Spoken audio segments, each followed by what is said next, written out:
अथ देव्यापराधक्षमापन स्तोत्रम् न मन्त्रं नो यन्त्रं तदपि च न जाने स्तुतिमहो न चावानं ध्यानं तदपि च न जाने स्तुतिकथा न जाने मुद्रास्ते तदपि च न जाने विलपनं परं जाने मातस्तदनुसरणं क्लेशहरणं विदेरज्ञानेन द्रविणविरहेण लसतया विधेया सख्यातं तव चरणयोर्याच्युतिरभूत्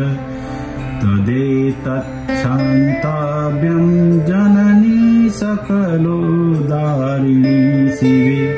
पुत्रो जायेत क्वचिदपि कुमाता न भवति पृथिव्यां पुत्रास्ते जननी वसन्ति सरला परं तेषां मादे विरलतरलोऽहं तव सुतः मदीयोऽयं त्यागः समुचितमिदं नो तव शिवे पुत्रो जायेत क्वचिदपि कुमाता न भवति जगन्मातर्मासस्तव चरणसेवा न रचिता न वा दत्तं देवि द्रविणमपि भूयस तव मया तथापि त्वं स्नेहं मयि निरूपं यत् प्रकुरुषे पुत्रो जायेत क्वचिदपि कुमाता न भवति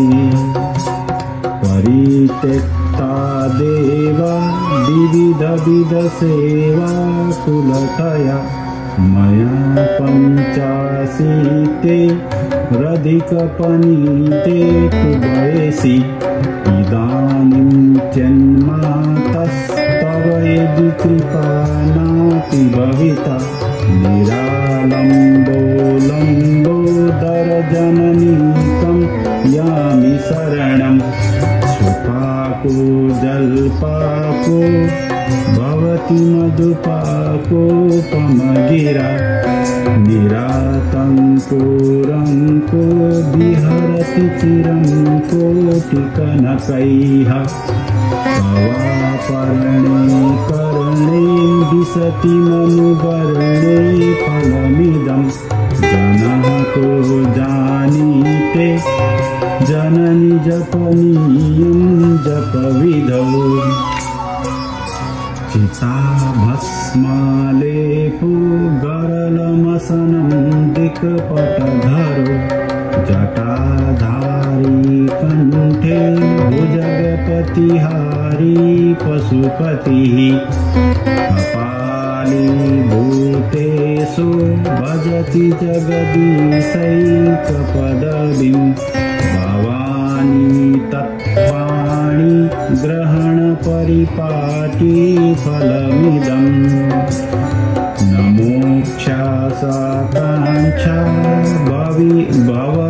भवविवंशपि च न मे न विज्ञानापेक्षा शशिमुखी सुखेच्छापि न पुनः अतस्त्वं संयाचे जननि जननं यातु मम वै मृडानि रुद्राणि शिव शिव भवानीति जपतः नराधितासि विधिना विविधोपचारैः किं रुक्षचिन्तनपरेण कृतं वचोभिः श्यामे त्वमेव यदि किञ्चन मय्यनाथे धत्से कृपामुचितमम्ब परं तवैव आपत्सुमग्नः स्मरणं त्वदीयं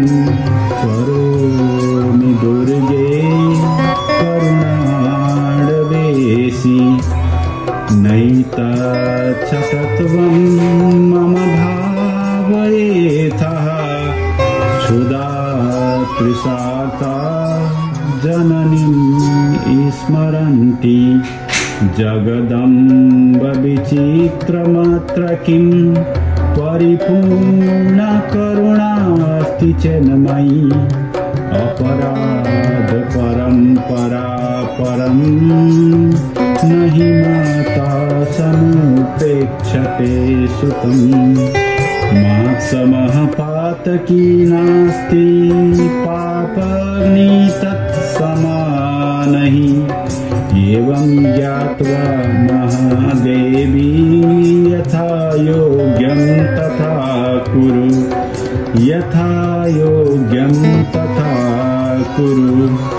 इति श्री शंकराचार्य विरचितं दिव्य अपराध क्षमामापन स्तोत्रं सम्पूर्णम्। ओम शांति शांति शांति।